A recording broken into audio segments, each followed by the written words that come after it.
বাড়ি কার? তোর। গোয়াল কার? তোর।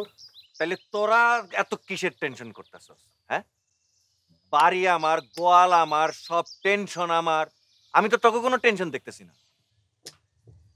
দেখ জিসান, 2 দিন আগে হোক আর 2 দিন পরে হোক, এই ঘটনাটা যদি জানাজানি হয় আর আমার বাপে যদি একবার জানতে পারে এই গরু চুরির সাথে আমি জড়িত, তাহলে একবার চিন্তা করে দেখ আমার কি অবস্থাটা হইব। একদম ঠিক কথা কইছিস। আমারও মামা এই সেম সমস্যা। কোন জায়গায় গরু চুরি হইলে বুকের ভিতর কেমন কেমন একটা কাঁপাকাঁপি শুরু হয়ে যায়। এই বুঝে আমার নামাই আজকে চায়ের দোকানে যেয়ে চা খাইতে পারি না, টাকা দিয়ে চলে আসছি। বুঝলাম না, মানে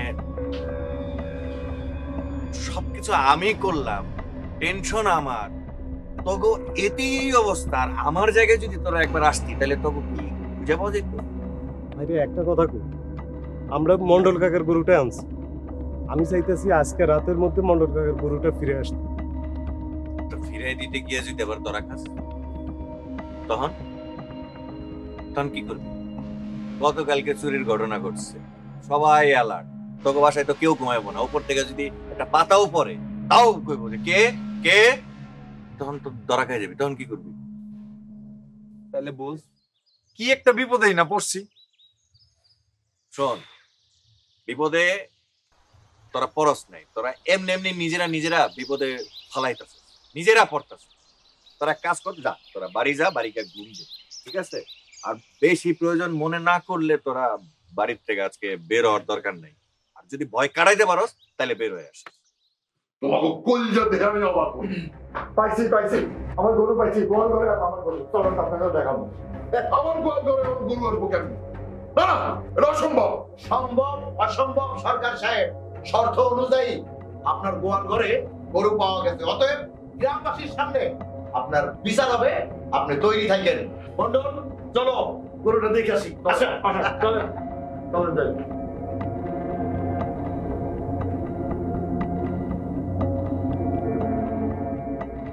বেটা বাড়িতে থাকলে তো আব্বা আম্মা সন্দেহ করতেছে, এর লেগে তো বাড়ির বাইরে আসতে হইতো।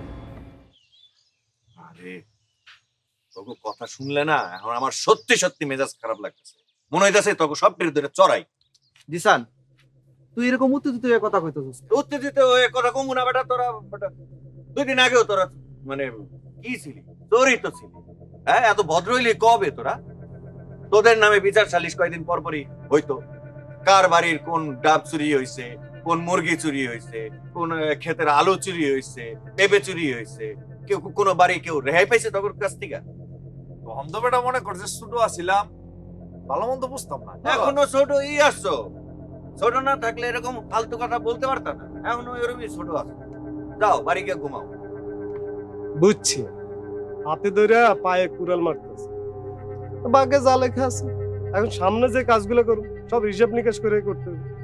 হ্যাঁ, ওই চল চল আশা কর, চল চল চল। জানাইস আমারে।